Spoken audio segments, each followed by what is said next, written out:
Hey guys, welcome back to Glitz and Glitter. Look what I'm finally doing today. Do you guys know where I got this? Oh my gosh, it's been a couple months. However, if you remember back a couple months ago, a viewer named Tanya, she sent me and Don like everything we needed to do those solar system clocks competition. And this was actually what she sent me because I won the competition. You know, I'm not surprised. But anyway, no, she sent me this as a prize. I haven't gotten to do it yet, and I'm not gonna lie, my friend did snag it as soon as she saw me have it. So she did make two of them. She made one bowl out of it and one platter out of it. So I got it back, and it's my turn to do this now. And I think I'm gonna make a clock. And I'm going to paint it with all of these mica powders. These three are the intense mica powders, and these three are the color changing mica powders, or 4 or 5 or whatever. However, these are the colors I want them to stay at. If I back these in black, I'm going to get a much darker color and a completely different color. But if I back them in clear or white, I think I'm gonna stay in this color range. And these are the kind of the colors like I want to stay with. So I'm just going to take and paint all these spots with all these mica powders. Don't worry, I will fast forward it. And then I'm going to either back it in clear or back it in white. Now, depending on when I fill it with resin, like it's evening right now. It's always evening when you guys are watching me. Anyway, if I wait till tomorrow after work, which I think I'm going to do, I'm going to fill it with the resin. And if I could catch it on time, I can make a bowl out of this. If I don't catch it on time to where I can mold it into a bowl, I won't be disappointed because then I'm going to make a clock out of it. So that's my plan. What do you think? Okay, so I got my switching sponge. This came from the Dollar Tree. I will link the one on Amazon if you don't have a Dollar Tree. All you do with this is take your brush after you're done with the powder, wipe it off in there. All the powder goes to the bottom. You can clean it out and go to your next color. So I'm all ready to do that. Are you guys ready? Let's go. So I'm just going to start from the inside and work my way out. And I have a small brush. And I'm just going to be as careful as I can. I also have micro brushes if I need them. And I'm just going to use all my colors. Now, I saw my friend, she did hers. She did a beautiful job, and she took her time, and she did all these lines in different colors, and it came out absolutely gorgeous. So I kind of got inspired from her. So I'm going to kind of, like, I want neutral colors because my house is, you know, like a cabin. You guys have seen it. So I'm kind of hoping the color choice I choose to fill it will keep these colors as close to these colors as possible. Like I said, when Maria filled hers with black, the colors came out completely different. Although beautiful, it was such an amazing difference from the picture she sent me when she had it painted and then the picture she sent me when it was demolded, filled with black. I was like, that doesn't even look like the same thing. Although it was gorgeous. It was just beautiful. So this is my idea to do this. I'm going to figure out, I guess I'll just flip this over and tap it out. But I'm going to try to do this as neatly as humanly possible, so I don't have a ton of cleaning to do. That's the only thing I don't like about this technique is I have to have it clean or I get upset if I have powder in the wrong place. I know you guys are probably the same way as I am. We always see our mistakes. Everybody else doesn't see them, but if I know they're there, they bother me. So I try my hardest to do it as neat as possible. Because resin is not cheap and you don't want to waste it. So I will go ahead and fast forward this. This is going to take quite a while to do. All right, in 3, 2, 1.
All right, you guys, that took forever.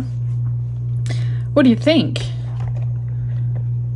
I think it's gonna look good, and I really haven't decided if I'm gonna do clear. I think I'm gonna do clear. This thing holds like 21 ounces of resin. I'm going to dump this out.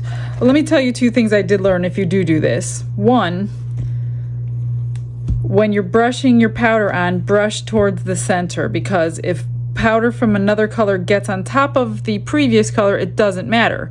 But if it gets on top of the raw silicone, you're going to see it. So I did have to clean. I put alcohol on this brush, as you saw me cleaning around the raw silicone to get any splatter or dust off. But there is a bunch of other powders on this, but it doesn't matter because it already was colored. You're going to see the first color that touches the silicone. I'm going to take my big fluffy brush and just do this over the garbage can to get it all out. Otherwise, there's going to be a lot floating on the back, which doesn't really matter because it's the back. But anyway, let me clean this all out. I'm going to mix up some resin. I think I'm going to do a clock. I honestly think I would use a clock more than a bowl if it doesn't sell as a demo. So I'm going to go ahead and pour it tonight and let it set by tomorrow so I can get a clock made out of this. One other thing before I forget to tell you, make sure you have enough powder in your jar. I didn't realize I've been using my green a lot because of the holidays. So I've been using this on a lot of projects, and the intense colors come in a much smaller container than the regular Chameleon powders. I still have a little bit left, but I was getting a little worried. So do check the amount of powder you have if you're going to do a big mold like this. Thank God I had enough. Otherwise, I would have had to wait for a new shipment because I need everything to be in order. So yeah, let me get the resin.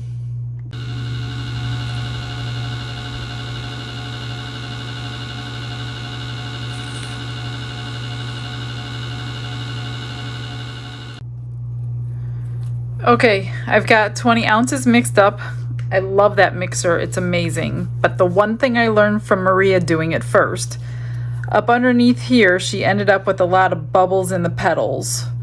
So I've got my little micro brush, and what I think I'm going to do is kind of pour around the edge first. Make sure some goes in each petal. I'm going to micro brush it in, and then I'll pour the rest of my resin in. Whether it works or not, I have no idea because I really have no way of telling if I'm getting it. So let's hope this works.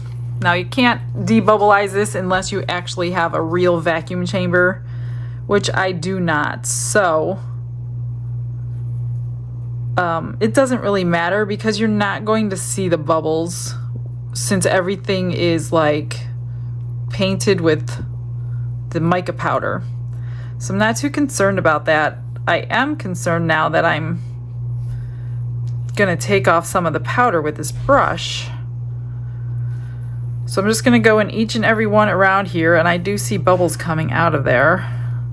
I hope it works. Otherwise, I will have little holes missing on the each end of the petal. And actually, when Tanya sent us all the stuff to do the clocks, it came with a couple sets of clock arms. And I just went to look and see what I had left, and I have this set here that's going to work perfectly with this clock. So actually, it came in handy to have the extra ones that came in the kit she sent. See those bubbles coming out? I wonder if I should do this twice. There are definitely bubbles coming out of there. See, there's one right there.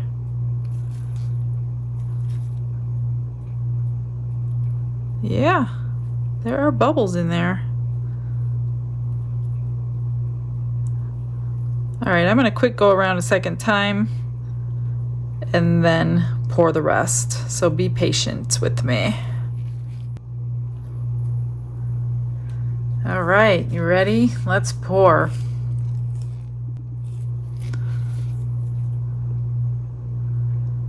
It shouldn't fill it completely up because I'm down a couple ounces.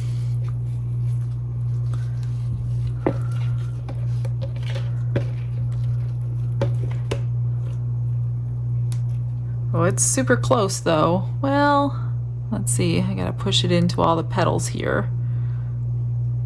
Oh, it's close enough. Yeah, I mixed up 20 and I wrote 21 on the mold, so I'm only 1 ounce short. And I don't even see a lot of bubbles in the resin. I see a little bit of mica powder floating, but like I said, who cares? My intention is to keep this color as close to possible as what I painted on. Okay, I will pop bubbles, but I'm so excited. I haven't done one of these yet. I just know how hers looked when it was done, so I'm super excited to see what it looks like. All right, see you in the morning. Guess what? I'm gonna unmold it. It was, let's see, it was 9 to 10 o'clock that it took me to paint all the mica colors on. And then I decided to turn the heat mat on and see if it would cure. You guys know I'm up late, right? So it's 12:35 right now. I came in to see if it was cured, and it's cured. It's definitely warm, and it's good enough to unmold. So I'm like, you know what? I'm doing it tonight. I am not waiting till tomorrow because I am dying to see. You know, if I wanted to make a bowl right now, I probably could. But I think I really want to make a clock, even though I have to stop at the store and get the clock motor tomorrow. Look at this. Oh my gosh, I don't have one bubble yet. Oh, that one's not completely cured. Oh no. Do I stop? Just keep going. That one's not completely cured either. I thought it was ready. It's not ready. But I got half of it out. Oh gosh. Am I ruining the top of this? As I keep going. Well, the top seems fine. Let's try this side.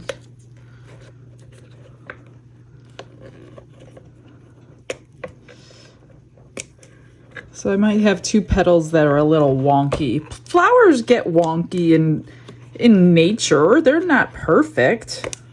That's what I'm gonna go with. Ooh, baby, that's hot. Well, so far it was just those 2.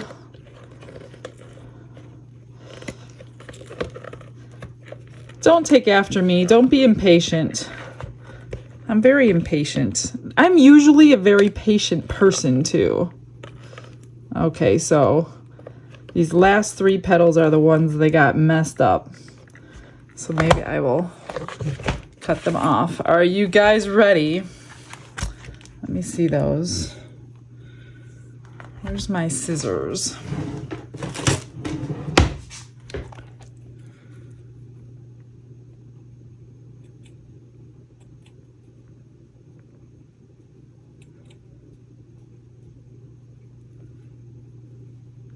You'll never notice when it's a clock. I should have gloves on. Of course I don't, right? Oh my gosh. I hate touching resin. I hate it. I didn't know it was gonna be like that. I need to, sorry, I don't mean to make you wait, but okay, here we go. Ready? Yeah, that's what I'm talking about. Oh man, look, I missed a spot. But other than these 3 stupid petals, it looks pretty good. I mean, yeah, look at those colors. They stayed the way I wanted them to stay. I wanted these gold. I wanted this green. And let me try to clean that resin off. And it's bendy enough right now. Am I sure I don't want a bowl? I have a couple minutes to figure it out. Gosh, I love the colors. Let me see how bendy it is. Oh, you know what? I think I passed the point of no return. No, it's not gonna make it. It's too cured. So I turned my heat mat off for the night. I'm gonna just leave it on here to finish curing it completely hard. I love it though, you guys. What do you think? I think it's gorgeous. I don't like too many things because they never work out the way I want them to work. It's not that they're bad, but this one worked out. This one, I am really happy with the colors. Let me bring the camera down. Look at that. Don't look at that spot. I love it. I love it. So, what I'm going to do, I have to go pick up a motor tomorrow. I'll have Don drill me a hole. That's going to bother me. How do you open this?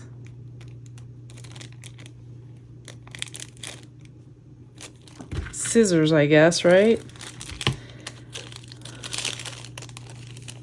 Oh, this one's got a second hand. I've never had a second hand. So, oops. This is gonna go somehow like this. Probably like this. But I think the black will look good with it. What do you think? If I get gold, you won't see it. So I think black is a good choice. It's sticking to me. I think there's a protective layer on these. Yep. There is a plastic protective layer on them. So don't forget to take that off. Nice and shiny. So the black is going to look beautiful. I think I want a clock. I'm glad I didn't change my mind and make it a bowl. Maybe I will make a bowl. I have a bowl on my list to make with you guys. But I'm going to use a different mold. I'm not going to use this sunflower mold. Only because one thing I learned when Maria did it, she wanted to make a bowl at first.